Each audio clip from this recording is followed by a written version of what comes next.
Coral reefs are predicted to be completely dead within 30 years if something isn't done. Without coral, our resource for oxygen decreases by 85%. If something isn't changed fast, the effect on our planet will be tremendous. Coral bleaching is the dying of coral because of climate change. Coral dies because they are not used to the significant temperature change in the ocean and it gets too warm for the coral to survive. The coral will turn white and then will start breaking off, which eventually kills the individual animal. It is also possible to kill the coral around the dead coral.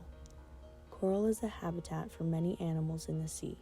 When the coral dies, it takes a home and nutrients away from animals. Fish get nutrients from the coral, and the coral gets nutrients from the fish. Once one dies, the other is going to have to do a lot more work to survive. The amount of trash we put in our oceans is not helping either.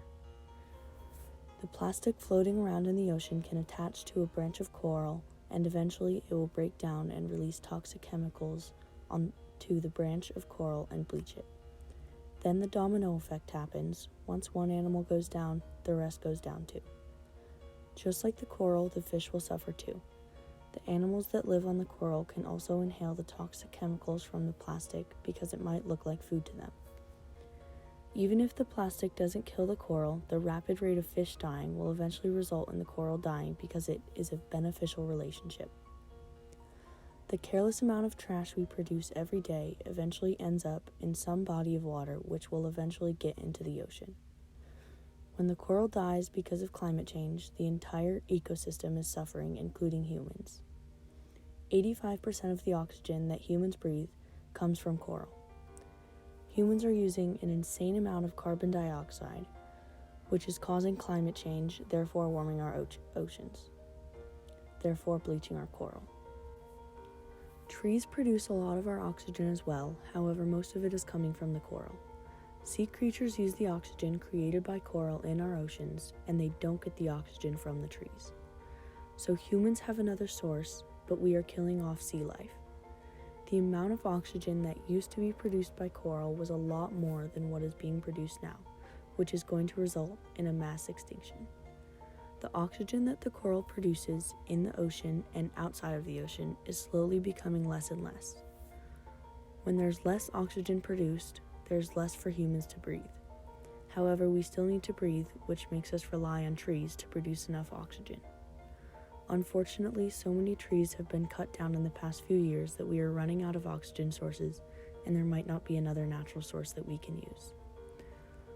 When carbon dioxide is released into the air, it immediately warms the atmosphere. The tides are even getting higher. The oceans are rising because of climate change. The spots where glaciers belong are getting warmer and warmer, and it is causing the glaciers to melt. The only place the glaciers have to melt is our oceans, therefore making them rise at a rapid rate. Once the oceans are warmer because of more water, it kills the coral.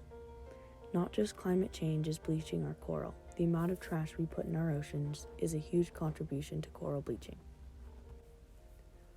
The likelihood of a disease increases from 4% to 89% when corals are in contact with plastic.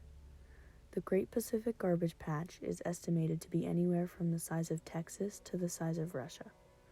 When that much trash is being put into our oceans, you never know where it will end up. Trash that goes into our oceans isn't always direct.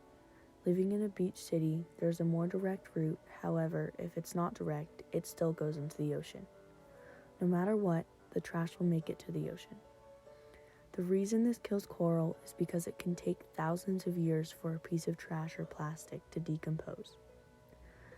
Even then, it breaks down into tiny particles called microplastics, which take even more time to decompose. When the plastics decompose, they release toxic chemicals that kill coral. Usually this wouldn't be a problem because the amount of chemicals that is released is not enough to kill the coral because it spreads out. When the plastic latches to a branch of coral, all of the chemicals that are being released are being directly inhaled by the coral. Once the plastic releases the chemical, the coral can either be severely infected or can die. They basically tear open the skin of the coral, and that can allow an infection from anywhere to start. When the coral gets broken down, it is less immune to infectious diseases. Even when the plastic doesn't directly latch onto the coral, eventually the chemicals will make their way into the coral, start breaking it down, and will kill it. Plastic also contaminates sea creatures. Plastic can be mistaken for food. If an animal eats a piece of plastic, the same chemicals will enter the body and they will either be severely infected or can die. Once the fish get infected, there's a way higher chance the coral will be infected. The effects that plastic has on coral is very significant, just like climate change. Dr. Joni Klipes says that even in a landlocked state, the effect of the coral bleaching can still be harmful. She says that the cost of seafood will go up due to the reef not being able to be a habitat for fish or other animals. Coral bleaching needs to be addressed quickly before many people lose their jobs and coral reefs start dying. Dr. Klipes is growing coral in underwater nurseries so she can replant them in the ocean and keep them growing. While that is hard to do, there are different ways to help. Use less plastic, produce less carbon dioxide by taking the bus, and plant more trees to help reduce the amount of carbon dioxide. Coral bleaching can be stopped with everyone's help. Coral is the future of our planet and can still be saved.